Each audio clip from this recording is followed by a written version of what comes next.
Ubavulele igebe elide oMaskandi uMthandeni Gcawamelisha umfoko wamanqele emva kokuthi ingoma yodumo, ingoma yamamiliyoni ingoma yomlando iParis iphinde yenze u32 million viewers on YouTube lapha bafethu ngicela uqala ngenibingelela kwisiqiniseko esemedia abaqala ukusijoyina kule khasi ngicela benze ubulungiswa nicindezele button ka subscribe niphinde like lama video enginenzela wona bafethu inhlanhla ithi data lapha emdletsheni ngaphansi weGcawamelisha uMthandeni umfoko wamanqele lokhu kulandela kamuva ekutheni ingoma yakhe iParis ingazibeki phansi njengoba sihlanganisa u32 million viewers on YouTube le ngoma yaphuma ngo2023 ngawo August lapha ebonakala yenza kahle kakhulu imihlolo einkundleni zokuxhumana ingayenzi kuphela lemhlolo ku YouTube kodwa iphinde iqophe imlando nakhona ku Spotify nakwamanye ama online akhona la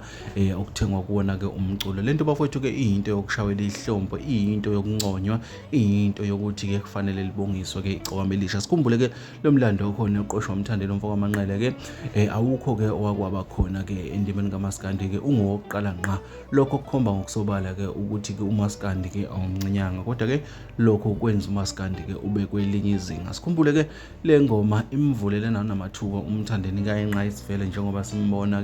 ukuthi selokhu iya trend le ngoma namanje kwalokhu uyehla wenyuka ngeke nemicimbi eyisikhathi engapheli abantu bamfuna left and right